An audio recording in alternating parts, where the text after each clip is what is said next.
কে জান্নাতে যাবে কে জাহান্নামে যাবে আল্লাহ তাও স্পষ্ট করে বলেছেন, ইন্নাল আবরারা লাফি নাঈম ওয়া ইন্নাল ফুজ্জারা লাফি জাহিম। নেক আমল যারা করবে তারা জান্নাতের প্রতীক, যারা গুনাহ করবে তারা জাহান্নামের প্রতীক। জান্নাতটা কেমন আরামের ঘর আল্লাহ তাও বয়ান করেছেন, জান্নাতিন তাজরি মিন তাহতিহাল আনহার। এমন জান্নাত আল্লাহ দিবেন নেক আমলওয়ালাকে, যেই জান্নাতের শান্তি আর শান্তি, নিচে থাকবে মধুর নহর, দুধের নহর, পানির ঝর্ণা দ্বারা। এমন জান্নাত বাথরুম নাই, কোনো যুবক যুবতী ছাড়া বুড়া থাকবে না, কোনো কালো মানুষ জান্নাতে থাকবে না। ওখানে আরামে যা চাইবে তা পেয়ে যাবে, শান্তি আর শান্তি। কিন্তু যারা গুনাহগার হইয়া পরকালে রওনা দিবে তওবা না করে, আল্লাহর নবী বলেন, আল্লাহ কোরআনে বলেন তাদের জন্য জাহান্নাম কেমন ভয়ঙ্কর আল্লাহ তাও কোরআনে বয়ান করেছেন। ওয়াইলুল লিকুল্লি হুমাযাতিল লুমাযা আল্লাযী জামাআ মালান ওয়া আদ্দাদা ইয়াহসাবু আন্না মালাহু আখলাদা কাল্লা লা ইউনবাযান্না ফিল হুতামা ওয়া মা আদরাকা মাল হুতামা নারুল্লাহিল মুকাদা। আল্লাহ তাআলা কোরআনের মধ্যে স্পষ্ট বললেন, দুনিয়ার আগুন থেকে জাহান্নামের আগুন কেউ বলেন 3000 গুণ, কেউ 70 গুণ বেশি তাপ হবে। সূর্যটা বিজ্ঞানীরা বলে জমিন থেকে 9,30,00,000 মাইল উপরে সূর্য, পৃথিবীর থেকে 13 লক্ষ গুণ বড় সূর্য। যদিও কাঁচা মিথ্যা কথা, সূর্যটা কত বড় কেউ কাছেও যেতে পারে না, মাপ দেওয়া সম্ভব না। কিন্তু এরপরও যদি ধরে নেই সূর্য দিনের বেলা ছিল গরম, রাতে সূর্য নাই, তারপর এত কেন ঘাম আর গরম? আল্লাহ পাকের কথা, নবীর কথা, কিয়ামতের ময়দান হবে এই মাঠ, এই জমিনটা পুরা জমিন হবে কিয়ামতের মাঠ। আল্লাহ তাআলা সিরিয়ার জমিনে অথবা আরাফাতের ময়দানে বিচারালয় কায়েম করবে, এরকম স্টেজ থাকবে। আরাফার ময়দান, সিরিয়ার জমিন অথবা বিচারালয় কায়েম করবেন। ময়দান হবে কিয়ামতের মাঠ, সমতল থাকবে, সূর্যটা নিচে নেমে আসবে, মাথার উপরে যখন তাপ দিবে জমিনটা গরমে তামা হয়ে যাবে। এই মাটির জমিন থাকবে না, সূর্যের তাপে জমিনটা মাটি পুড়িয়া তামা হয়ে যাবে। অন্যদিকে জাহান্নামের আওয়াজ, অন্যদিকে আমার আল্লাহ রাগান্বিত আওয়াজ দিবেন, লিমানিল মুলকুল ইয়াউম লিল্লাহিল ওয়াহিদিল কাহ্হার। এরে নবীর উম্মতেরা, আপনার আমার নবী রহমতের নবী। আম্মা জান আয়েশা বলেন ঘরের মধ্যে নবী গুনগুন করে কান্না করেন। আমি জিজ্ঞাসা করলাম, নবী আপনি কেন কান্না করেন? নবী বলেন, আয়েশা কিয়ামতের ময়দানে ভয়ঙ্কর অবস্থার কথা মনে পড়েছে। আমার উম্মতের উপায় কি হবে? এরে নবীর উম্মতের দল, আমার নবীর কোনো গুনাহ নাই, আছে? নবীজির কোনো গুনাহ নাই। সেই নবী হাসরের ময়দানের ভয়ঙ্কর অবস্থার কথা মনে করে যদি কান্না করতে পারেন, উম্মতের জন্য আপনার আমার কি পরিমাণ কান্না করা দরকার। এমন একজন নবী নাই কাঁদেন নাই, এমন একজন সাহাবী যান নাই যে কান্না করেন নাই। আবু বকর কান্না করেন নামাজে দাঁড়াইয়া, বলার টাইম আমার হাতে নাই। আবু বকর নামাজে কান্না করেন। নবী রাতের বেলা বের হইলেন, কে কান্না করে? নবীর পাশেই তো মসজিদ, হুজরার পাশে। নবী বের হয়ে দেখে আবু বকর দাঁড়ায় দাঁড়ায় কান্না করে। গভীর রাতে নামাজ শেষ, আবু বকর কাঁদলেন কেন? বলে হাসরের মাঠে কেমনে দাঁড়াবো সেই ভয়। আপনি যে বয়ান করছেন, ওমরে ফারুকের কান্নার আওয়াজ। ঈদের দিন সবাই আনন্দ করে, ওমর দরজা লাগায় কান্না করে। আবু হুরায়রা রাদিয়াল্লাহু আনহু বলেন, খলিফাতুল মুসলিমিন কাঁদেন কেন? বলে জাহান্নামের আযাবের ভয়। বলে আপনাদের 10 জনের নামে তো জান্নাতের টিকিট ওপেন করা আছে। ওমর বলে, আবু হুরায়রা, যেই আল্লাহ খুশি হইয়া জান্নাতের টিকিট দিয়েছেন, ওই আল্লাহ যদি কোনো কাজে বেজার হয় টিকিট আবার ক্যান্সেল করে দিতে পারেন। এই ভয়ে কান্না করি। ও আল্লাহর বান্দারা, সমস্ত উলিয়া উলিয়ারা কান্না করে করে কবরে গেলেন। গুনাহ নিয়ে যদি কবরে যাও, আমার নবীও কাঁদেন, সাহাবায়ে কেরাম কাঁদেন, তুমি কেন কাঁদো না? কান্না না আসাটা বরকত মনে করিও না, বরং আল্লাহ তোমার উপরে বেজার মানুষ বানাইছে। আল্লাহ উল্টা বললেন কেন? ফি'লুল হাকিম লা ইয়াখলু আনিল হিকমাহ। হাকিমের কাজ কথা হিকমত থেকে খালি না, জ্ঞানীদের কথা কাজ জ্ঞান থেকে শূন্য না। রব বলেছেন এটাই সঠিক, আমার কাছে যদি উল্টা মনেও হয় এটা আমার বুঝার কমতি, দুর্বলতা, কারণ আমার মেমোরির জিবি কম। মেমোরির সাইজ কিন্তু সব এক, 1 GB 2 GB 4 GB 8 GB সব সাইজ। যুবকেরা বলো ডিজাইন, ভেতরের কারবার এক, বলো। তোমার একটা কুত্তার জন্য মায়া লাগে, আর একজনের বাইরে মেরে ফেলাইছে, তার মেমোরিতে কাজ করে নাই, তোমার মায়াটা ওর মেমোরিতে নাই। কারণ তোমার মেমোরিতে মানবতার কিছু গান ঢুকানো আছে, ওর মেমোরিতে পচা কিছু ঢুকানো আছে। কি যেই মেমোরিতে গান থাকবে ওটা ওপেন করলে কি বাজবে? তেলাওয়াত। হ্যাঁ, মেমোরির সমস্যা।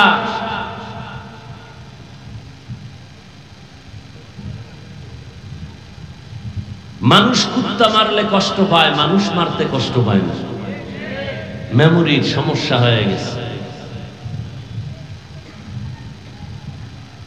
বর্তমান দুনিয়াতে কিছু উল্টাপাল্টা যা হচ্ছে এগুলোর দৃষ্টান্ত দেখতে ভারত যাওয়া লাগবে না, আমেরিকা যেতে হবে না, আমার সোনার বাংলাই যথেষ্ট। আপন বাবা তার আপন মেয়েটাকে হোটেলের মধ্যে ঢুকায় বলে আজকে রাতের জন্য তুমি আমার স্ত্রীর মতো। সোনার বাংলার ইতিহাস। মা তার বাচ্চাটাকে জবাই করে আর একজনের ভালোবাসা পাওয়ার জন্য, বাংলার ইতিহাস। স্ত্রী স্বামীকে হত্যা করে, স্বামী স্ত্রীকে হত্যা করে, বাংলার ইতিহাস। শান্তি আসবে কিভাবে? আমরা খাইয়া না খাইয়া আপনাদের পাও ধরে বয়ান করি, আমরা 5 জন, আর আপনারা হাজার হাজার মানুষ বয়ে বয়ে আমগো তামাশা দেখেন আর বাজে কথা বলেন আর গাঞ্জা খান। তো কেমনে হবে? মুসা নবীর কাছে কওমের লোকেরা বলে বৃষ্টি নাই, দোয়া করেন। মুসা নবী দোয়া শুরু করছে, কোন বৃষ্টির আভাও আসে না। ও আল্লাহ, তুমি নবীর দোয়া তো ফেরত দাও না। কয় অবশ্যই। ওহী নাজিল করে বললেন তোমার কথা ঠিক আছে, কিন্তু তুমি যাদের নিয়ে হাত তুলছো এই জনগণের মধ্যে কিছু জিনাকার আছে, 40 বছর লাগাতার জিনা করেছে, ওকে যদি প্যান্ডেল থেকে উঠায় না দাও দোয়া কবুল হবে না। মুসা নবী খুব রাগান্বিত, ধমক দিয়া বললেন এই জিনাকার, প্যান্ডেল থেকে উঠ, না হয় আল্লাহর থেকে নাম ঠিকানার চেহারার ধরন ধইরা কান ধরে উঠায় দেব, তাড়াতাড়ি ওঠ। তোর কারণে এলাকার মানুষ কষ্ট পায়, বৃষ্টি হয় না, মোনাজাত কবুল হয় না, তুই এত বড় খারাপ পাপিষ্ট, ওঠ। জিনাকার তো প্যান্ডেলে আছে, আল্লাহ ওহী দিয়ে দিয়েছেন। জিনাকারের কলিজায় কম্পন শুরু হয়ে গেছে, যদি উঠি তাহলে সবাই জানবে আমি জিনাকার। যদি একা একা গোপনে চুপ করে মাথা নত করে কাঁদি, আশেপাশের দি বলবে এটা জিনাকার। না উঠতে পারি না কাঁদতে পারি। এবার কলবটাকে আল্লাহর দিকে ফিরাই দিছি, দিয়া কয় আল্লাহ 40 বছর গুনাহ করছি, তুমি জানো, আমার মা বাপ কেউ জানে না। তুমি এতদিন পর্দা দিয়ে আমারে ঢাইকা রাখছো, আজকে ওপেন করবা না? আমি ওয়াদা জীবনে আর করবো না, মাফ করে দাও। সাথে সাথে মেঘ ছেয়ে গেল, বৃষ্টি শুরু হয়ে গেল। মুসা নবীকে আল্লাহ জিনাকার তো উঠলো না, তুমি কি ওয়াদা খেলাফ করলা? বললা দিবা না, আবার দিলা কেন? জিনাকার তো উঠে নাই। আল্লাহ বলেন যার কারণে বলছি দিব না তার কারণেই বৃষ্টি দিয়েছি। বলে কারণ? কারণ বুঝো না, আমি আল্লাহর এক নাম রহমান, তুমি জানো না আমি আল্লাহর এক নাম গফফার। আর রহমান, রহমান হলেন তিনি আল্লামাল কোরআন, কোরআন শিখাইলেন যিনি, খলাকাল ইনসান, মানুষ সৃষ্টি করলেন যিনি, তিনি হলেন রহমান। মানুষ বানাইলেন, বাস্তবে আগে আল্লাহ মানুষ বানাইছেন, পরে আল্লাহ কোরআন শিক্ষার ব্যবস্থা করেছেন। কিন্তু বলতে গিয়ে আল্লাহ বলেন আমি মানুষ আগে বানাই নাই, আমি আগে কোরআন শিক্ষা দান করেছি। আল্লাহ উল্টা বলার কারণ মুফাসসিরিনে কেরাম বলেন, এখানে মানুষ বলতে কোন দল এটা বুঝতে হবে। মানুষের জমিনে 3 প্রকার মানুষ আছে। কয় প্রকার?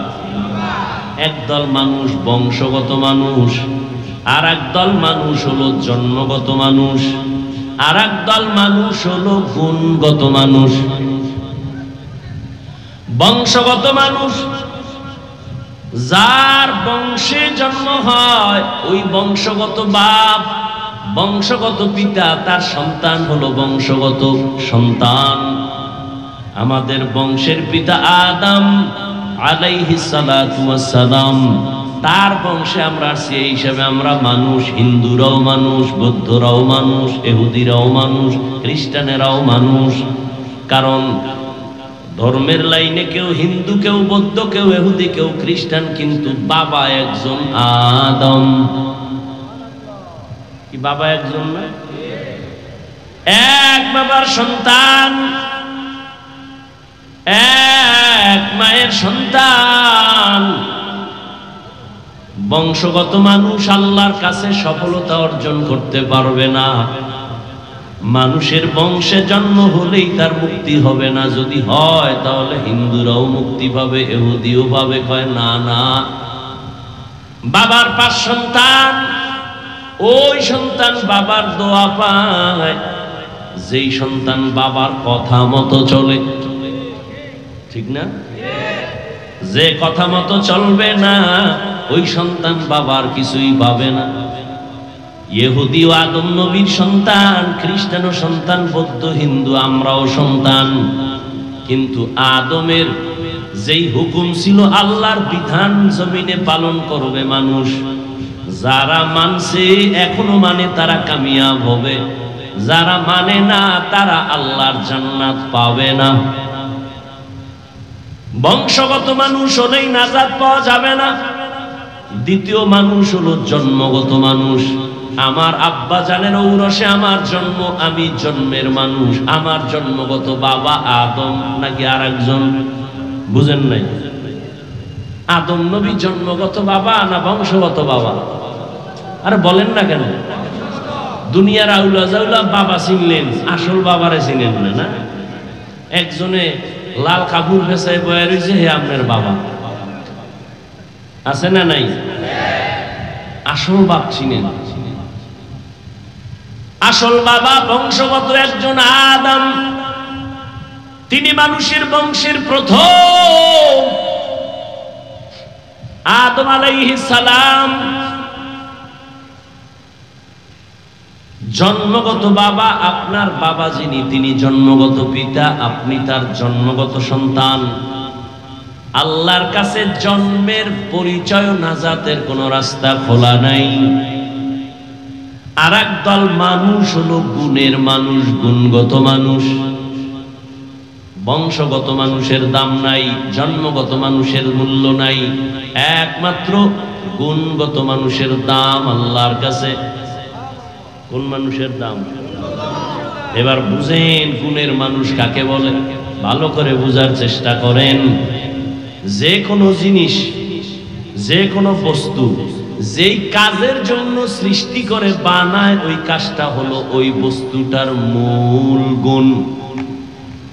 মাইকওয়ালা মাইক বানাইছে কেন? আওয়াজ দেওয়ার জন্য নাকি না দেওয়ার জন্য? আওয়াজ দেওয়া মাইকের মূল কাজ, এটাই মাইকের বড় গুণ। ঘড়িওয়ালা ঘড়ি বানাইছে টাইম ঠিক মতো দেওয়ার জন্য, টাইম ঠিক মতো দেওয়া ঘড়ির গুণ। পাখা বানাইছে বাতাস দেওয়ার জন্য, বাতাস দেওয়া হলো পাখার গুণ। কথা ঠিক না?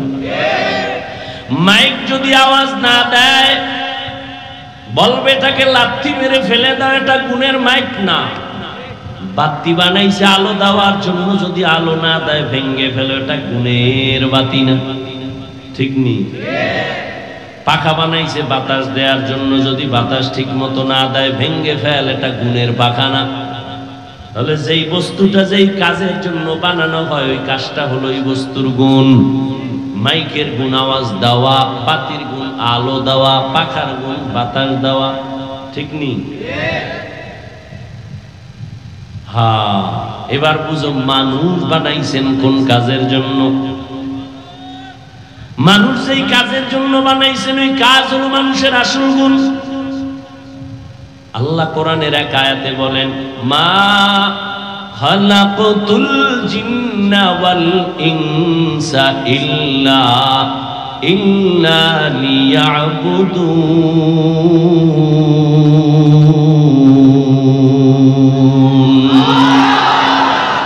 মা খালাকতুল জিন্না ওয়াল ইনসি বাখা জুজ ইবাদত নিস্তে মকসুদ আজ্জাহা। খারাপ লাগে আপনাদের? এটি কোনো ওয়াজ না। হ্যাঁ, দেখতে নারী চলন বাঁকা, নিজে নামাজ পড়ে না দোষ নাই, ইমাম সাহেবের ভাগরি নেই কেন এটা বড় দোষ। সব দোষ হুজুরদের। হ্যাঁ, সত্য কথা বললে কয় হুজুরের গরম গরম।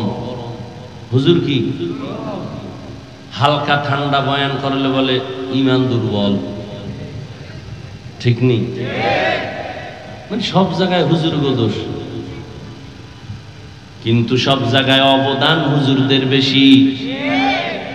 এই যুবক, ভালো করে লিখে রাখিস, কত সুন্দর সুন্দর স্লোগান রাস্তার পাশে পাশে ব্যানার টানায় লিখে রাখো। আমার স্লোগানটা লিখে রাখ, আল্লাহর কসম, আল্লাহর কসম, আল্লাহর কসম। 3 বার করলাম আল্লাহি বিল্লাহি তাল্লাহি। দুনিয়াতে যত আপন বন্ধু পাইছো সব স্বার্থপর, একমাত্র তোদের কলিজার আপন বন্ধু নিঃস্বার্থ উলামায়ে আহলে হক। উলামায়ে কেরামের কত গালি দাও শুনি, কি পরিমাণ লেখালেখি করো আমাদের বিরুদ্ধে তাও আমরা জানি। এরপরও কোনো আলেম কোনো ইমাম কারো জন্য বরদোয়া করে না, মোনাজাতে করে। সরকারের টাকা খাইয়া চাকরি করো, ডান হাতে মাস 60 বেতন নাও 20,000, টেবিলের তলে নাও আবার 30,000। হ্যাঁ, কত হইলো? আর গরিবেরটা কলমের খোঁচায় মেরে খাও, আরো কত কিছু করো, জুলুম করে খাও। এরপরও সরকারের পছন্দ করো না, সরকারের টাকায় পেট পইরা সংসার বাঁচায় এখন পাও, সরকারের আবার লাল বাতি দেখাও। আর একজন আলেম মসজিদের ইমাম খতিব বেতন মাত্র 10,000, গ্রামে গেলে আরো কম, শহরে একটু বেশি, তাও আবার 3, 4, 6 মাস বাকি। ঠিক নেই? এই ইমামের বেতন দেয় কত, তাও একজনে দেয় না, সভাপতি দেয় মাসে 50 টাকা। ঠিক নেই?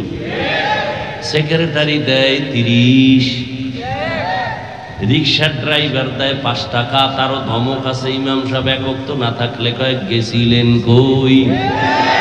মনে হয় যেন ইমামের মসজিদের দেওয়াল একটা জেলখানায় আটকায় রাখছে, কোথাও গেলে কোনো স্বাধীনতা নাই, জবাব দিতে দিতে তার নামাজের সূরা উল্টায় যায়। এত অত্যাচার, এত জুলুম। ইমাম সাহেব 2 দিনের জন্য তার আপন ঘরে যাবেন, কোথাও যাবেন, স্বাধীনভাবে একটু কাজ করবেন, দেখা করবেন, বেড়াইবার জন্য যাবেন, কি পরিমাণ দরখাস্ত আর দৌড়াদৌড়ি। এরপরও বেতন কম। কোন ইমাম জুমার নামাজে দাঁড়ায় বলে নাই আগামী মাস থেকে যদি স্কেল না বাড়াও আসর থেকে সূরাটা উল্টা দিকে হবে, বলছে?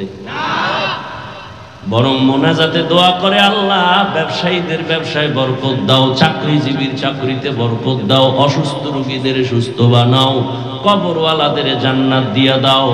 আয় আল্লাহ সবার জীবন শান্ত করে দাও, বিদেশে যারা আছে তুমি বরকত দাও, হেফাজত করো। ঠিক নেই? কোন স্বার্থ আছে?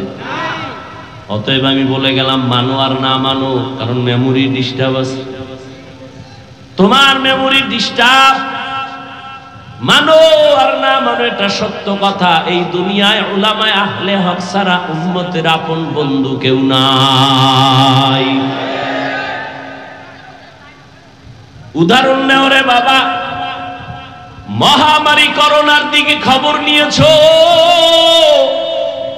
মহামারী করোনা স্কুল বন্ধ, কলেজ বন্ধ, চাকরি বন্ধ, ব্যবসা বন্ধ, ফ্যাক্টরি বন্ধ, ট্রেন বন্ধ, গাড়ি বন্ধ, সব বন্ধ। কোন সময়?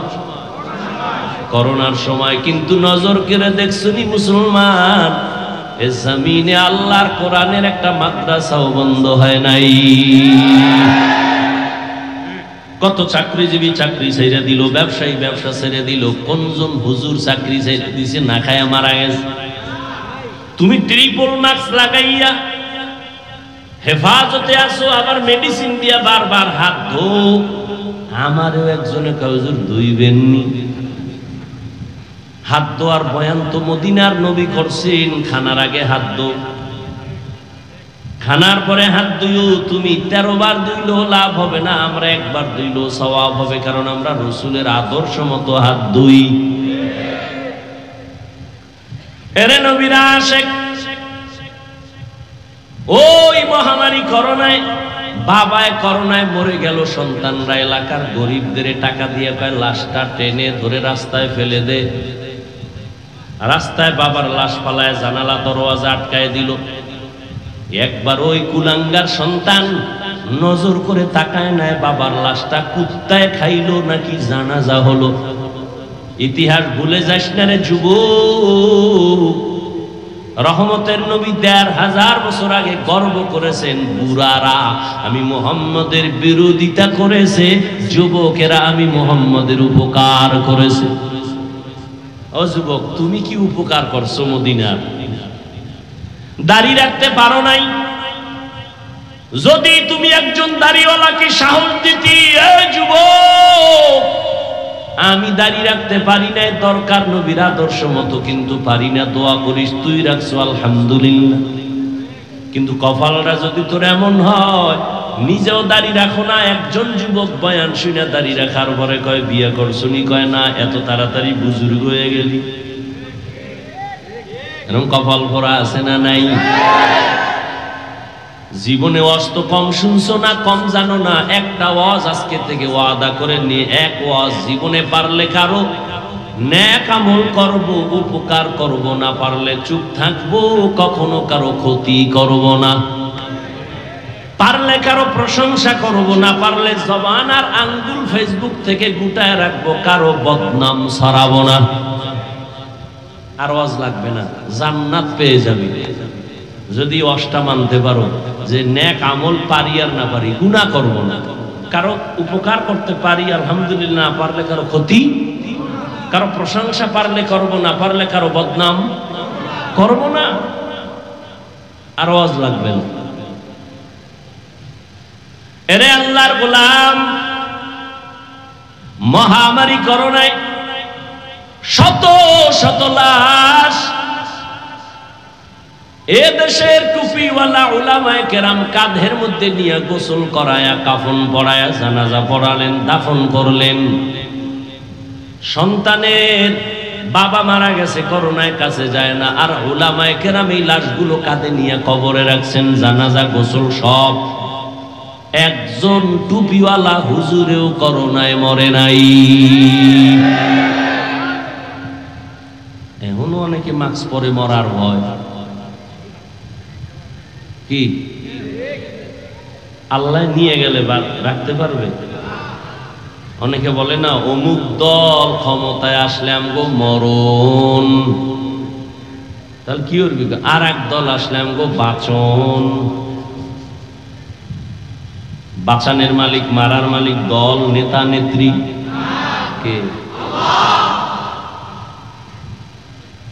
ওরে ভাই, তুমি অপরাধ করছো, তোমারটা দেখো, আর একদিকে আঙ্গুল বাঁকা না করে নিজের হিসাব মিলাও। সন্তানের উপরে কি জুলুম করেছো? স্বামী হইয়া স্ত্রীর সাথে কি জুলুম করেছো? বাবা মা হয়ে সন্তানের সাথে কেমন আচরণ? শিক্ষক হয়ে ছাত্রের সাথে কেমন আচরণ? ভাই ভাইয়ের সাথে কেমন আচরণ? সঠিকভাবে চলবা। রসুল আমার চ্যালেঞ্জ দিয়ে গেছেন, কোরআন আর সুন্নাত অনুযায়ী যদি জীবন চালাও, ঈমানও যাবে না, সম্মানও যাবে না। তুমগো টেনশন, আমগো হুজুরগো কোনো টেনশন আছে? তুমগো চেয়ারের মেয়াদ শেষ, আমগো হুজুরগো চেয়ারের মেয়াদ শেষ কি? কোনো মেয়াদই নেই, শেষ কি আবার? কোরআন আলাদের চেয়ারের কোনো মেয়াদ নাই, এরা দুনিয়ায় বাদশা, পরকালেও বাদশা। গুণের মানুষ কাকে বলে? আল্লাহ বলেন আমি মানুষ আর জিন বানাইছি একমাত্র ইবাদতের জন্য। মাইকওয়ালা মাইক বানাইছে আওয়াজ দেওয়ার জন্য, আওয়াজ দেওয়া মাইকের গুণ। বাতিওয়ালা বাতি বানাইছে আলো দেওয়ার জন্য, আলো দেওয়া বাতির গুণ। আল্লাহ মানুষ বানাইছেন ইবাদতের জন্য, ইবাদত করা মানুষের গুণ। ইবাদত কি বিড়িটা না? হ্যাঁ, জীবনে যা করবা সব ইবাদত। ভালো করে বুঝো, সব ইবাদত। কান্না করবা ইবাদত, হাসবা তাও ইবাদত, খানা খাও ইবাদত, খানা খাইও না তাও ইবাদত। ঠিক নি? নামাজ পড়ো ইবাদত, নামাজ পড়বা না তাও ইবাদত।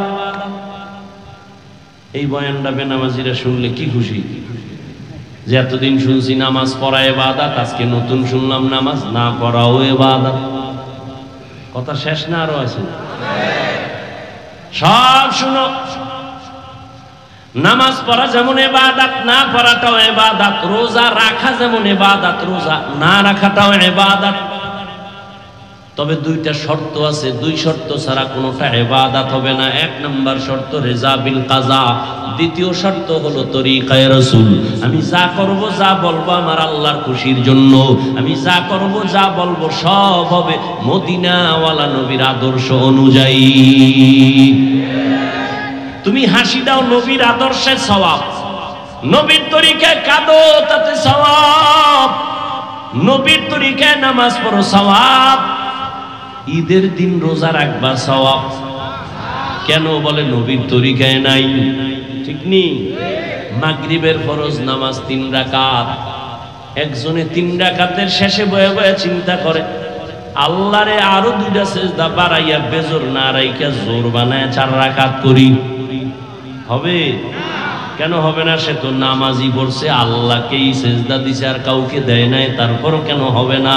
বলে একটা আছে আর একটা নাই, নবীজির তরিকা নাই। নবীর তরিকা নাই তো নামাজ ইবাদত হবে না। নবীর তরিকা বাদ দিয়া রোজা রাখবা ইবাদত হবে না। আর নবীর তরিকা ঠিক রাইখা বিবাহ করবা ইবাদত, ব্যবসা করবা ইবাদত, ডাক্তার হও ইবাদত, ইঞ্জিনিয়ার হও ইবাদত। নবীর তরিকা মেনে তুমি কলেজে পড়ো ইবাদত, ভার্সিটিতে পড়ো ইবাদত, তুমি মনে করো ইবাদত, আপন মনে করো ইবাদত, সব হবে আল্লাহর সন্তুষ্টির জন্য মদিনাওয়ালা নবীর তরিকায়। একজনে প্রশ্ন করবা আমি স্কুলে পড়লেও কি ইবাদত, আমি ডাক্তারি পড়লেও কি ইবাদত? হ্যাঁ, তুমি যদি আমার নবীর তরিকা মতে পড়ো। বলে কেমন? কয় ক্লাস চলবে, নামাজের টাইমে নামাজও চলবে, মা বাবার সাথে বেয়াদবি হবে না, শিক্ষকের সাথে বেয়াদবি করবা না, 5 বেলার নামাজ ঠিক মতো আদায় করবা। ডাক্তার হওয়ার মহা উদ্দেশ্য হলো বেঈমানরা মুসলমানের চিরন্তন দুশ্মন।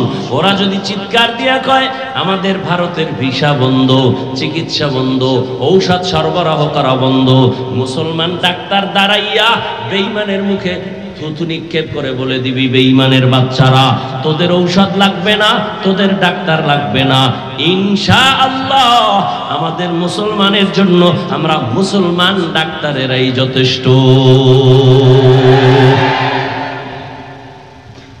এরকম মুসলমান ডাক্তার ডাক্তারি হইরা 5 বেলার নামাজ পড়ে আসেনি? ও যুবক, আমি তোমাকে টুপিওয়ালা বড় ভাগরিওয়ালা হুজুর বানাবার জন্য বয়ান করতে আসি নাই, বরং তুমি নবীর তরিকা মেনে চলো। তুমি আমার ভাই, তুমি আল্লাহর মোহাব্বত নিয়ে নবীর মোহাব্বত নিয়ে চলো। ও আল্লাহর বান্দারা, তুমিও নবীর উম্মত, আমিও নবীর উম্মত। তোমাকে এত বয়ান করে বুঝাইতে হবে কেন? হিন্দুদের বুঝানোর দরকার, খ্রিস্টানদের বুঝানোর দরকার, ইহুদিকে বুঝাইয়া বয়ান করা দরকার। তুমি তো আল্লাহ মানো, নবী মানো, কোরআন মানো, হাদিস মানো, তোমার এত কষ্ট হবে কেন বুঝাইতে? দাড়ি রাখার জন্য তোমাকে বয়ান করা লাগবে কেন? পর্দা করার জন্য তোমাকে বয়ান দিতে হবে কেন? হালাল খানার জন্য তোমাকে বয়ান দিতে হবে কেন? এর একমাত্র কারণ তোমার অন্তরে আল্লাহর আযাবের ভয় নাই। আর আল্লাহর আযাবের ভয় আসবে না যতদিন পর্যন্ত একজন আল্লাহর খাঁটি বান্দার অনুসরণ না করবা, মুরব্বি না মানবা। যেই উম্মত তার নবীকে মুরব্বি মানে না, ওই উম্মত দুনিয়াও ধ্বংস, পরকালও ধ্বংস। যেই উম্মতেরা উলামায়ে কেরামকে মুরব্বি হিসাবে মানতে চায় না, ওরা দুনিয়াতেও বরবাদ, ওদের আখিরাতেও বরবাদ। এই যে যত বেয়াদবিমূলক কথা বলে, যত বেয়াদবিমূলক ফেসবুকে লেখে, সবগুলো খুঁজা দেখেন, এটির একটারও মুরব্বি নাই, সবগুলো বেয়াদব। খবর নিয়ে দেখেন, একদম মুরব্বি মানে না। মুরব্বি যদি মানত তো লাগাম টেনে ধরত। রাস্তায় কুত্তা ঘুরে, একটারও দাম নাই। মালিকের শিকল যেই কুত্তার গলায় লাগানো, কুকুরের মূল্য আছে।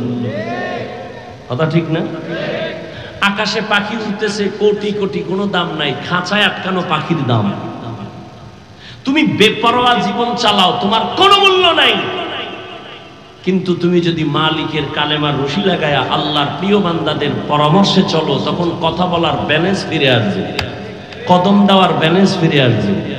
তুমি যদি উল্টা চলো, পেছন থেকে টেনে ধরবে হুজুর, মুরব্বি। খবরদার শিক্ষকের সাথে বেয়াদবি করবা না, খবরদার মা বাবার সাথে খারাপ আচরণ করবা না, খবরদার কোনো মুরব্বির সাথে খারাপ আচরণ করবা না। ভাইরা আমার, এই আমি কি আসমান দিয়েছি?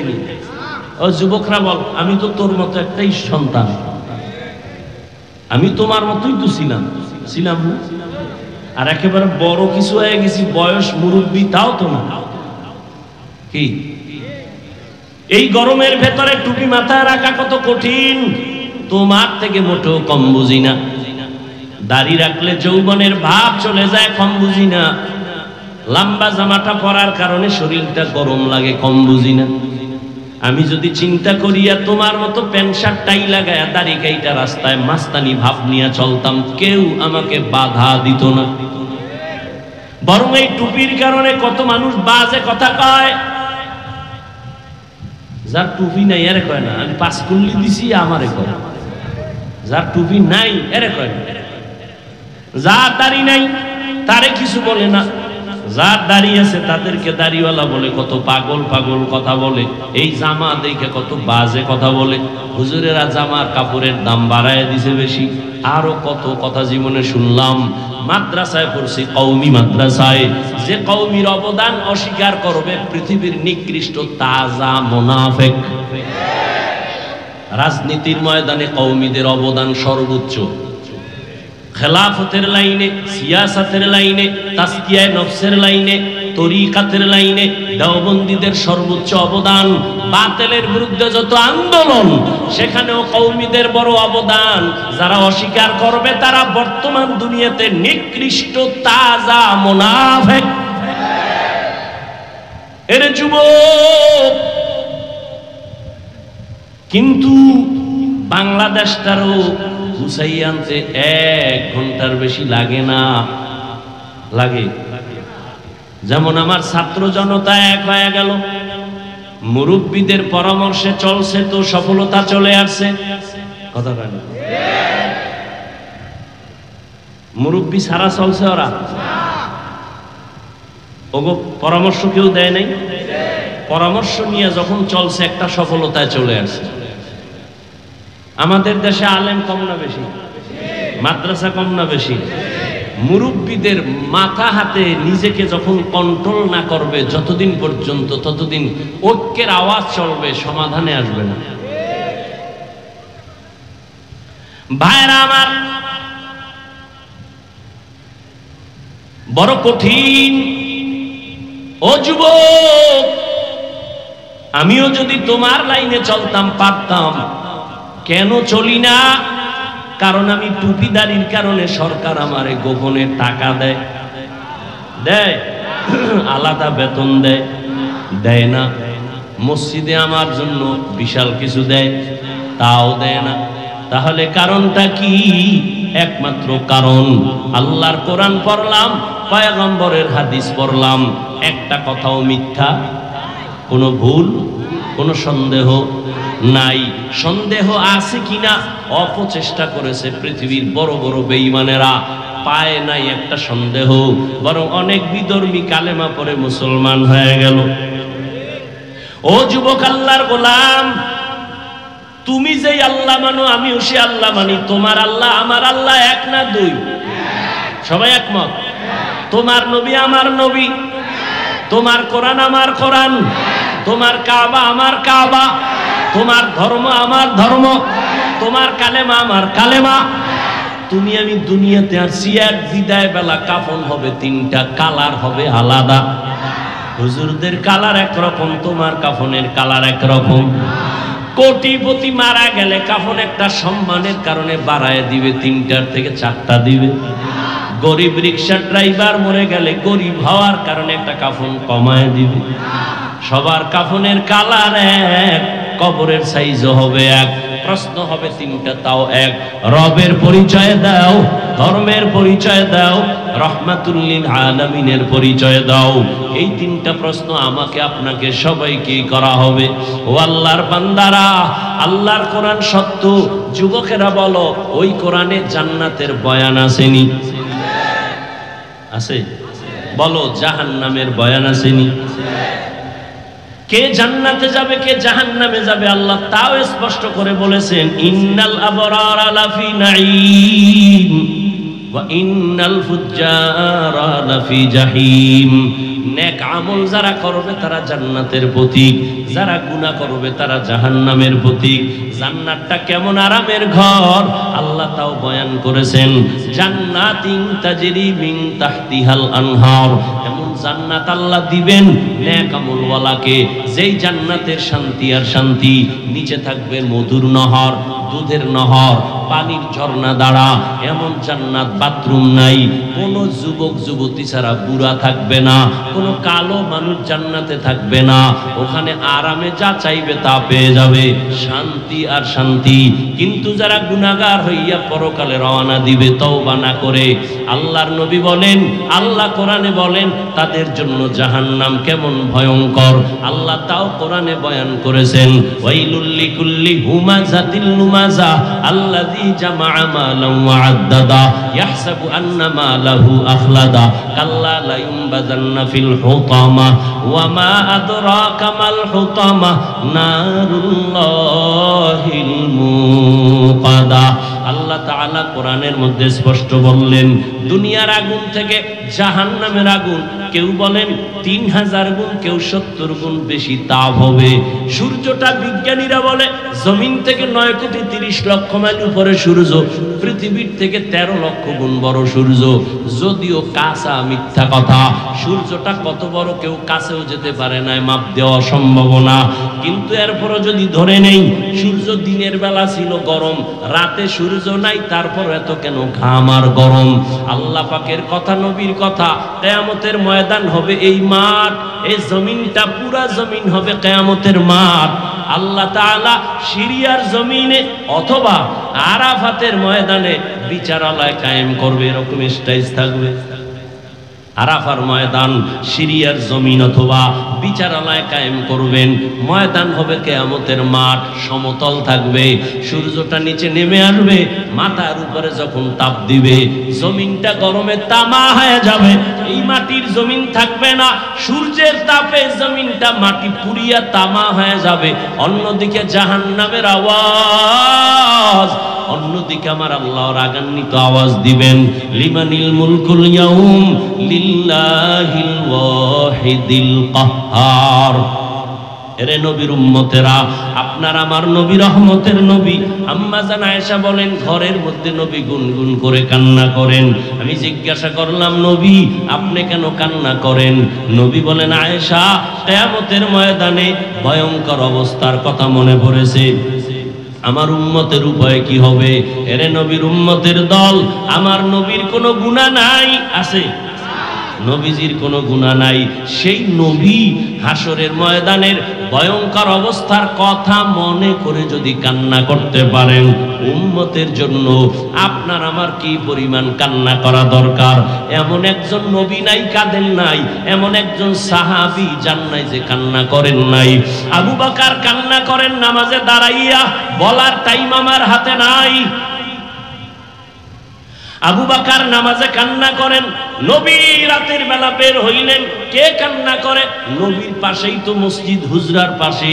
নবী বের হয়ে দেখে আবু বকর দাঁড়ায় দাঁড়ায় কান্না করে। গভীর রাতে নামাজ শেষ, আবু বকর কাঁদলেন কেন? বলে হাসরের মাঠে কেমনে দাঁড়াবো সেই ভয়। আপনি যে বয়ান করছেন, ওমরে ফারুকের কান্নার আওয়াজ। ঈদের দিন সবাই আনন্দ করে, ওমর দরজা লাগায় কান্না করে। আবু হুরায়রা রাদিয়াল্লাহু আনহু বলেন, খলিফাতুল মুসলিমিন কাঁদেন কেন? বলে জাহান্নামের আযাবের ভয়। বলে আপনাদের 10 জনের নামে তো জান্নাতের টিকিট ওপেন করা আছে। ওমর বলে, আবু হুরায়রা, যেই আল্লাহ খুশি হইয়া জান্নাতের টিকিট দিয়েছেন, ওই আল্লাহ যদি কোনো কাজে বেজার হয় টিকিট আবার ক্যান্সেল করে দিতে পারেন। এই ভয়ে কান্না করি। ও আল্লাহর বান্দারা, সমস্ত উলিয়া উলিয়ারা কান্না করে করে কবরে গেলেন। গুনাহ নিয়ে যদি কবরে যাও, আমার নবীও কাঁদেন, সাহাবায়ে কেরাম কাঁদেন, তুমি কেন কাঁদো না? কান্না না আসাটা বরকত মনে করিও না, বরং আল্লাহ তোমার উপরে বেজার। এই কারণে তোমার মোনাজাতে কান্না আসে না। গুনাহ করার কারণে তোমার দিলটা পাথর হয়ে গেল। দুনিয়াতে বাড়ি গাড়ি টাকা পয়সা ক্ষমতা সব পেয়েছো, কিন্তু মরার পরে কিছু অর্জন করা দরকার, কিছু করছনি। মরিয়া গেলে মানুষ দোয়া করবে এমন কোনো আমল আসেনি, এমন কোনো গুণ তুমি অর্জন করছো কিনা? স্কুলে পড়িয়াও তো সম্ভব, কলেজে পড়িয়াও সম্ভব। তুমি যদি ডাক্তার হইয়া মানুষের সাথে ভালো আচরণ করো, মা বাবার দোয়া নিয়ে চলো, আলেমদের দোয়া নিয়ে চলো, সময় মতো 5 বেলার নামাজ পড়ো, এটাই তোমার মরার পরে দোয়ার কারণ হবে। সবাই দোয়া করবে, মা বাবা দোয়া করবে, সন্তানের ব্যবহারে মুগ্ধ, সন্তান বড় আদর্শওয়ালা, চরিত্র বড় ভালো ছিল, খারাপ না। ও যুবক বাবা, আজকে তুমি মোবাইলটা হাতে নিয়ে সারা রাত কবিরা গুনাহ করে করে কাটাইলা, তোমার চরিত্র শেষ, ব্যবহারও নাই, মা বাবাও কষ্ট পায়, তোমার ব্যবহারে আলেমরাও কষ্ট পায়, মুরব্বীরাও কষ্ট পায়। এমন জীবনটা নিয়ে তোমার বেঁচে থাকার সার্থকতা নাই। এখনো সময় আছে, তওবা করে নাও। জীবনে শয়তানের ধোঁকায় পড়ে কত গুনাহ করছো, এখনো যদি তওবা করতে পারো, মনে মনে আল্লাহকে ডাকো আর বলো, হে মালিক, মুসা নবীর মজলিসে ওই জিনাকারের মতো যদি আল্লাহরে ডাক দিয়া তওবা করো, আল্লাহ জীবনে তো গুনাহ কম করি নাই, জীবনে নামাজ কম সারি নাই, বেপরদায় কম চলি নাই, অথচ আমি কেন পারি না? আমার মতো কত যুবক রাস্তায় গাড়ি চালায়, জেনারেল লাইনে পড়ুয়া নামাজ পড়ে, আমি কেন পারি না? আমার মতো যুবক স্কুল কলেজে পড়ে, নামাজ ছাড়ে না, আমি কেন পারবো না? আজকে থেকে তওবা করে নাও, মনে মনে আমার আল্লাহকে বলো, আল্লাহ আজকে থেকে নামাজ ছাড়বো না, বেপরদায় চলবো না, মা বাবারে কষ্ট দিব না, নবীর তরিকা মেনে চলবো, নবীর মোহাব্বত নিয়া, উলামায়ে কেরামের পরামর্শ নিয়ে চলবো। আল্লাহ পাকের কাছে যদি তওবার খাঁটি নিয়ত হয়, মুনাফিকি না থাকে, খাঁটি তওবার নিয়তে দুটো হাত আমার আল্লাহকে দেখায় দাও। আয় আল্লাহ, হাতগুলো কবুল করে নেন, তওবা কবুল করে নেন, তওবার উপরে মজবুত হইয়া চলার মতো তৌফিক দান করেন। আলহামদুলিল্লাহি রাব্বিল আলামিন, ওয়াসসালাতু ওয়াসসালামু আলা সাইয়্যিদিল আম্বিয়া ওয়াল মুরসালিন ওয়া আলা আলিহি ওয়া আসহাবিহি আজমাইন। ইয়া আরহামার রাহিমিন, ইয়া আরহামার রাহিমিন, ইয়া আরহামার রাহিমিন। রব্বিরহামহুমা কামা রব্বায়ানি সগীরা। আল্লাহুম্মা ইন্নাকা আফুউন কারীম তুহিব্বুল আফওয়া ফা'ফু আন্না। আল্লাহুম্মা ইন্না নাসআলুকা রিযাকা ওয়াল জান্নাহ ওয়া নাউযু বিকা মিন সাখাতিকা ওয়ান নার। ও দয়ার মালিক, গুনার বোঝা মাথায় নিয়ে আপনার দরওয়াজায় হাজির। কত উলামায়ে কেরাম, মুরব্বী, হাজী সাহেব, যুবক ছাত্র ভাই, মা বোনেরা হাত তুলেছেন।